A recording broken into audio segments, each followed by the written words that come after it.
The Eagles have denied the Jets the opportunity to interview quarterbacks coach John DiFilippo to be their new offensive coordinator. So the Eagles obviously think high of John DiFilippo. They don't want him to fly the coop there, PT, and head up the turnpike. Yes, don't leave, Birdie. Don't leave the bird's nest. Stay with us.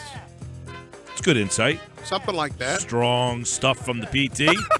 I didn't know if you'd like more. Okay, John DiFilippo probably has as much to do with Carson Wentz and what he's become this season as anybody on that staff, Frank Reich and Doug Peterson included. That's one part of the three triangle triumvirate of quarterback gurus that are helping Carson Wentz. The Eagles would not like to see that guy leave. Now, I like that. Josh Paunil, PhillyMag.com. You'll get an answer. Birds 24/7. Is Pete right about that? Is John DiFilippo an important piece to this coaching staff? Absolutely. I mean, not only is he an important piece with just helping Carson Wentz grow and develop, but the Eagles are also very high on him as maybe their potential offensive coordinator. Maybe something happens with Frank Reich, whether it's soon or more down the line. They view him along with Deuce Staley as a couple of guys who could be very strong offensive coordinators in this league. How realistic is it, in your opinion, that Frank Reich would get a head coaching job or another job, for that matter, going into this offseason? Well, for this offseason, I think it's pretty unlikely. I mean, obviously there are the Buffalo rumors, but the last time I checked, he still hasn't even set up a formal interview with them yet. So he definitely doesn't seem like the favorite, or he'll definitely be talked to by at least one team this offseason. But I would be a little bit surprised if he actually became a head coach before next season. All right, let's get your take, Josh Paunil, PhillyMag.com, Birds 24/7. Some of the highlights of yesterday's Howie Roseman half-hour press conference, which, I don't know, how did you think? I thought it was a different Howie. I don't know. He seemed more contrite, a little shorter with some things. I thought he had been more open in the past. I'm not saying that he didn't give information. He just seemed a lot more short with his answers as opposed to the past.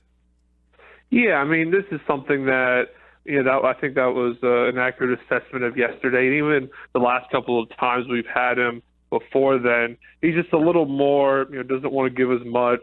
Like you said, shorter with his answers.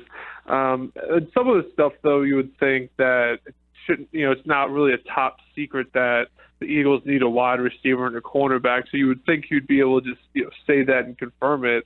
But he doesn't. In his words, he doesn't want to give the answers to the test to other teams. So he didn't really give much. But I mean, if you're in his position, there's no real reason to give too much. But yeah, I mean, he didn't. It wasn't like we came out of yesterday with a ton of new insight into how Howie Roseman's mind is thinking about this offseason. Josh, does he sound like a guy, just his opening statements, to me anyway, sounded like a guy who has grown with the position. He's learned something in that he came right out and said, Joe Douglas is going to be running the draft board, and he's going to be a big part of this, and he was one of our biggest offseason acquisitions. It seems like in the past, Howie has always kind of been prove to you that I can do this job. Whereas yesterday he kind of volunteered that I'm going to have help in putting this offseason together. Yeah, well, Howie Roseman definitely went out of his way yesterday to praise Joe Douglas, the addition from the Ravens front office, and really just unprompted. I believe it was a part of his opening statement, as you mentioned, where we didn't even ask about Joe Douglas. He just brought him up. And so Joe Douglas, I mean, he's definitely a guy that you would think would be a huge asset to this front office, especially with the front office that has struggled to draft recently. And he's really a guy that they need to step up and turn things around. Now, what will signal, a new and improved Howie Roseman is if he does just step back and kind of let Joe Douglas take care of things. Because he talked about how Joe Douglas will set the draft board, he'll set the free agency board, but then, he came back around to, but I still have final say at the end of the day. So we'll see, in reality, how much Howie actually defers to Joe Douglas. But if he does what he says he's going to do, which it seems kind of be a little bit more hands-off with setting the boards, then that would be a positive move for him and for the direction of this team. So in your mind, Josh, how important of a figure is Joe Douglas, and is he a guy that should make Eagles fans feel at ease this offseason? Well, yeah, I mean, I think he's essential because I just don't see a whole lot of evidence that leads me to believe Howie Roseman can be a good evaluator when it comes to drafting guys.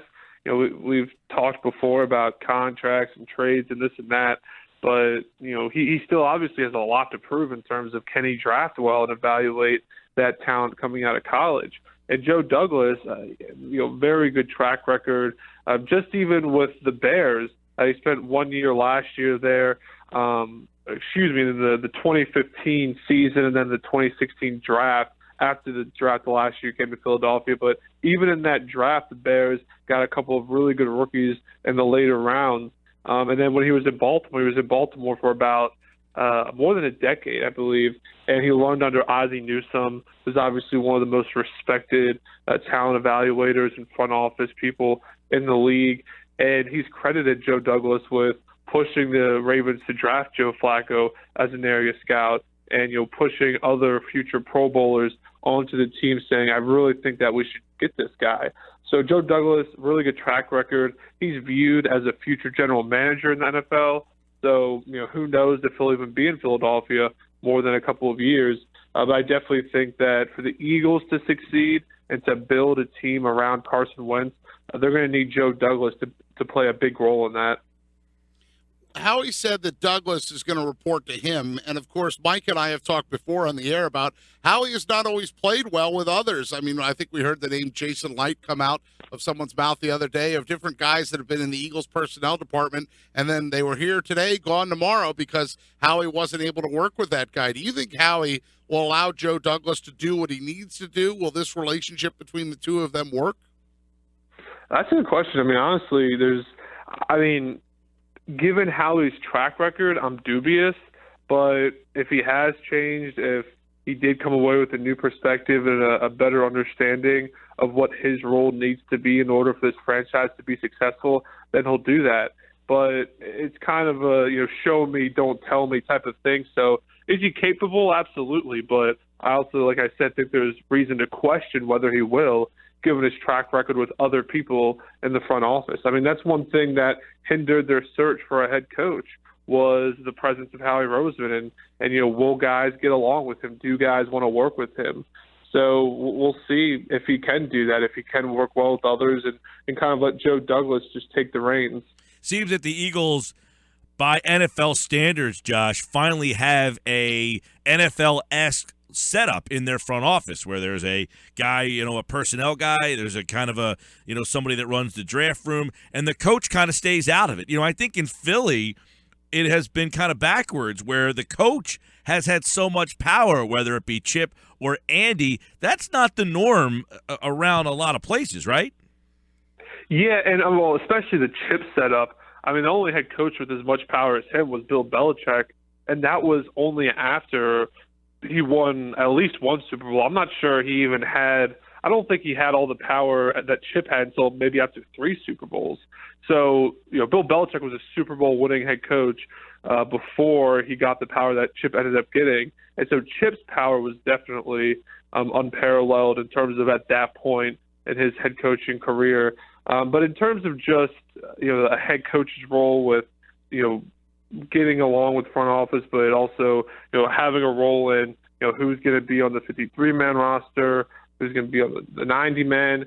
So it has been a little different, but I also think it really just depends on who your head coach is, because if your head coach is someone who's a good evaluator and who just really knows what he's looking for, then it's okay to let him have a big voice in who's going to be on that final 53-man roster or who are we going to bring in. But if you have a coach who's not a good talent evaluator or not as good of a talent evaluator, then it makes sense to have a setup like the Eagles do where you just let the front office really just take the reins and run with it.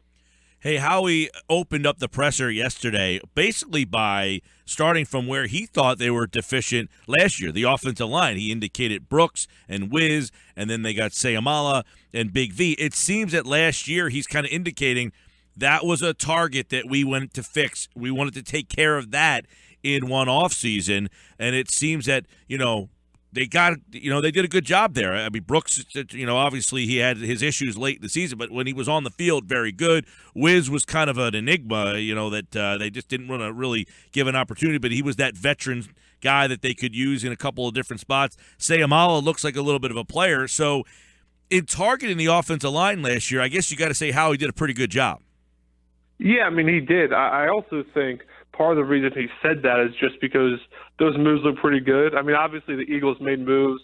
They added a few receivers who they hoped could contribute. Ruben Randall, Chris Givens, signed them in the offseason, didn't even make the 53-man roster, trading for Dorial Green-Beckham.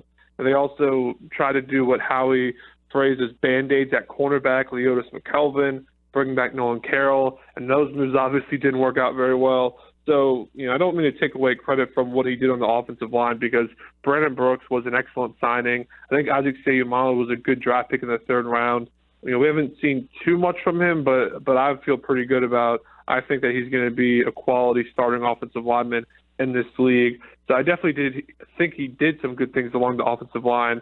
But obviously there were other positions they targeted, but just weren't as successful in fixing. Yeah, that's a good point about the wide receivers, especially that they did try to go and get some upgrades there. It Chris didn't Givens, work out. Ruben Randall. Haven't thought of those names in a while. Yeah, a lot of Band-Aids there. He didn't bring those guys up yesterday. But he said a lot of moves in the past have been made to get to 10-6. If he's the guy in charge, is he taking a shot at himself, or is that his nudge to Chip?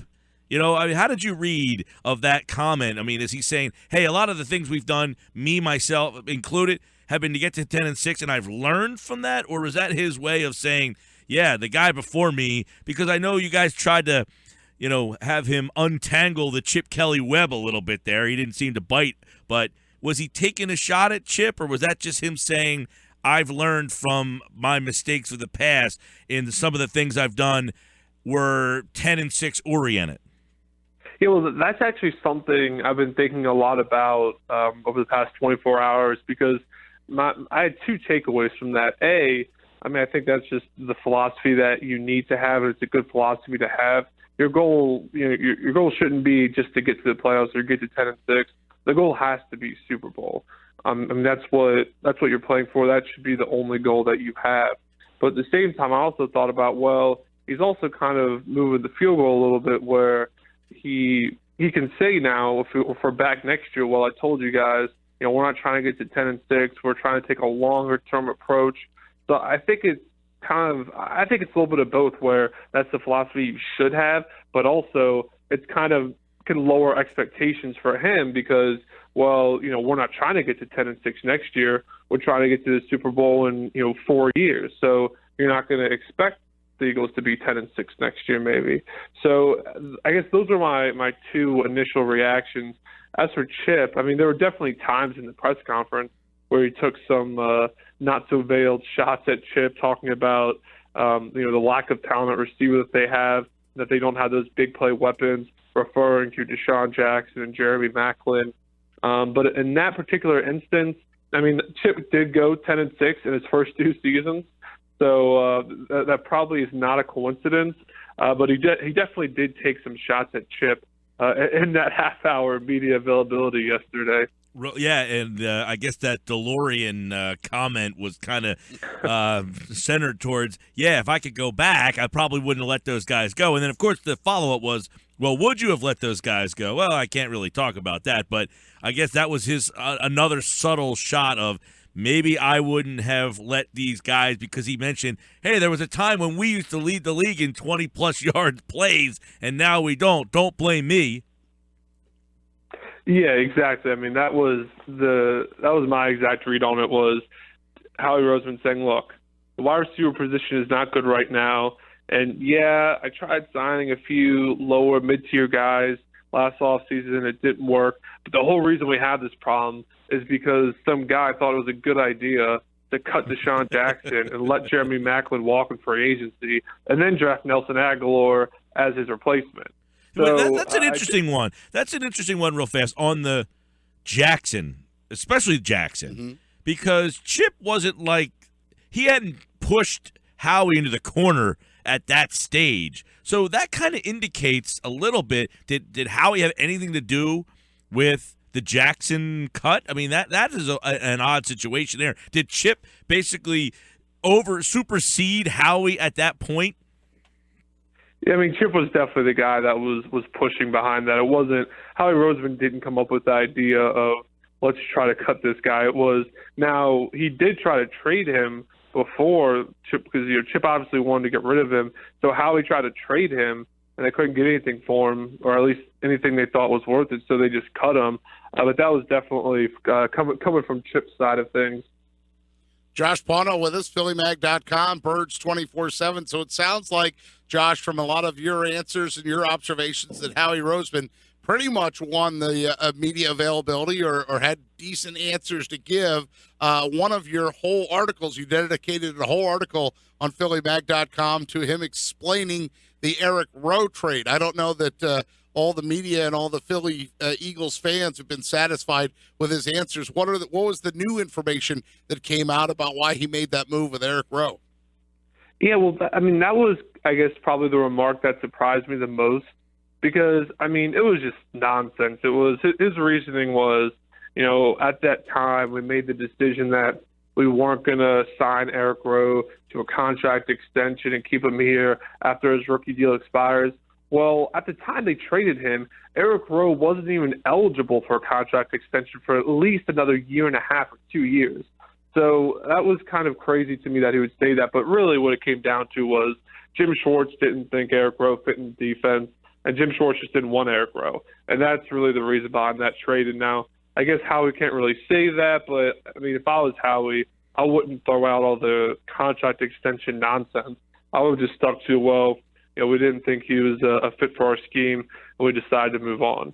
But that was definitely an answer that surprised me yesterday. Hey, what is your take, Josh, on Howie Roseman in terms of running the drafts? I feel like there's a murky situation here where, people always say, well, the one constant of this team's mediocrity has been Howie and Jeffrey, obviously, but those two are the two guys that have been the constants here. They both go all the way back to the Andy era.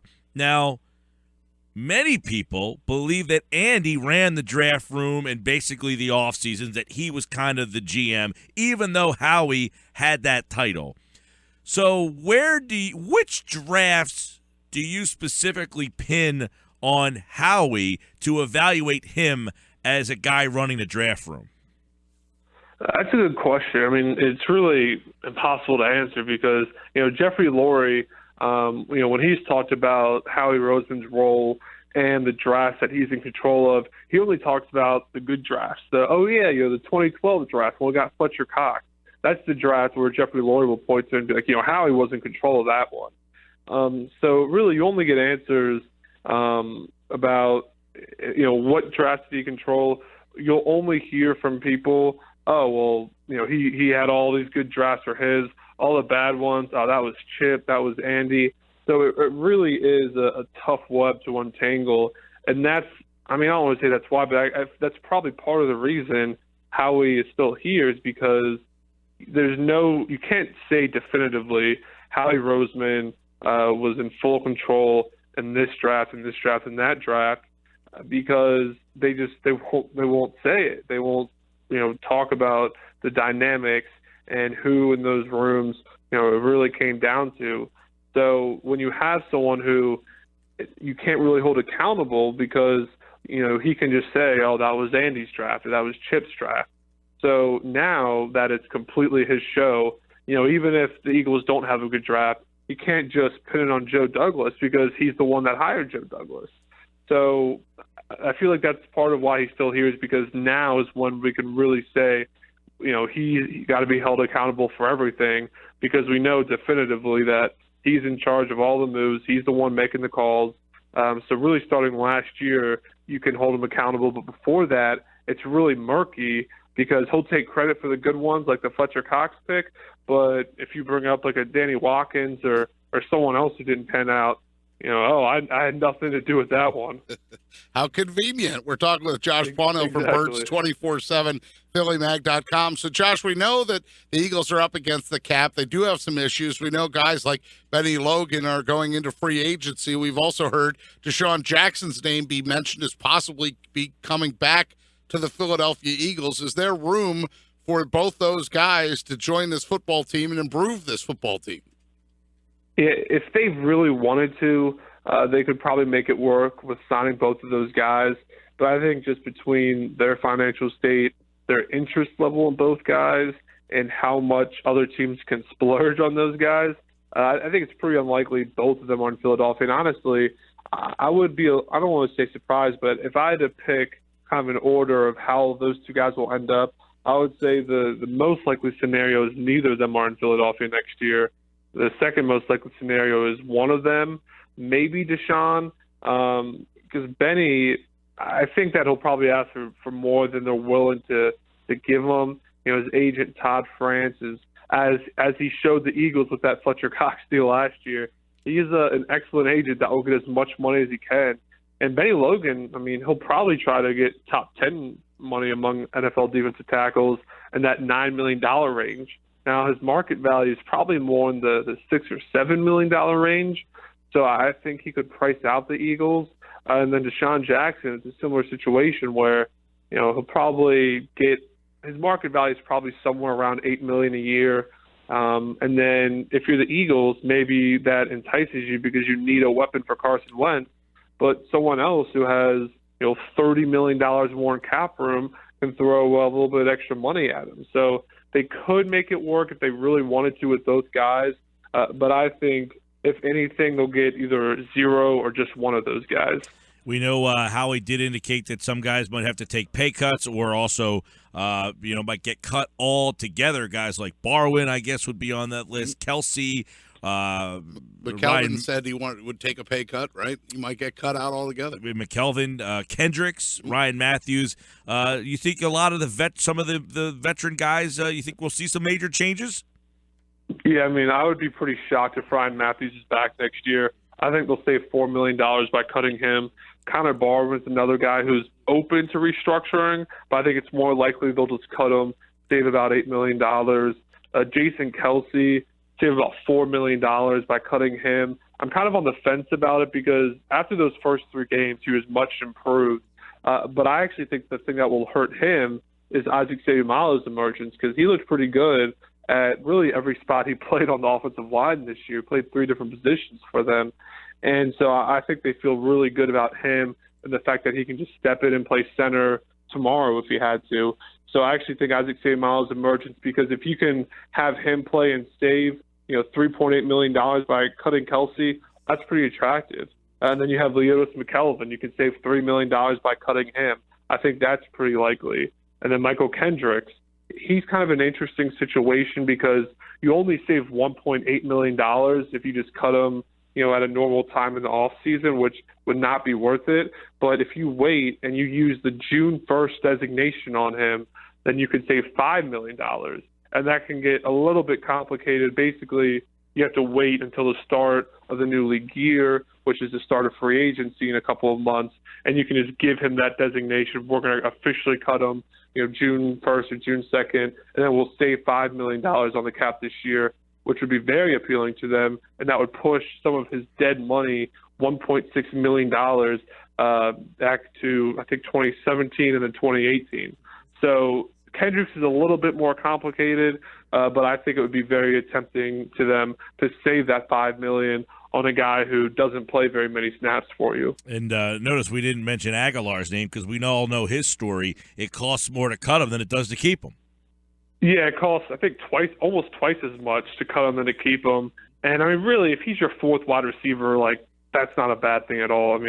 I understand fans don't like him, but it would be – I guess perhaps the Eagles could trade him if they got something which would obviously make taking that cap hit worth it. But if they just straight up cut him, that would make no sense given the financial implications and the fact that he's fine as a number 4 receiver. That's one of the least of your concerns if you're building this roster. Hey, if the Eagles struggle next year, do you see that Howie and or Doug would be in some hot water, some possible trouble? Absolutely. I mean, if you look at Jeffrey Lurie, he obviously has, or at least before Chip, he had the reputation as being very patient. But under Jeffrey Lurie, every time one of his head coaches lost or had a finish below 500 in back-to-back seasons, he fired him. Chip, Andy before then as well. And so now with Doug going 7-9 this year, if they go 6-10 next year, don't look very good, I could absolutely see them making a change at head coach. Maybe they're the ones that end up giving Jim Schwartz or Dave Phipp or Frank Reich a promotion. And then with Howie, I mean, if you have a bad draft, the thing is, it's tough to say that we'll get rid of Howie after next year, just because even if their number 14 pick or number 14 or 15 overall, whatever they end up with, if that guy doesn't look very good in year one, no matter how he plays, you'll probably not definitively say the guy's a bust. So it's I don't know. I think I could see Howie going, because you normally don't see – it's pretty rare for a general manager to hire 3 different coaches, as Howie would in the situation Doug was fired. So if Doug is fired, I would say it's more likely than not that Howie would go as well, just because, I mean, he already hired 2 head coaches. Why would you have any confidence in him, on the selection committee the next time around? Josh Paunil, check him out, Birds 24/7 over at PhillyMag.com for more on this Eagles offseason, which is a big one for the 2 guys we just mentioned. Check out possible cap casualties and so much more. Josh Paunil here on the Sports Bash. Thanks, pal. Thanks for having me, guys.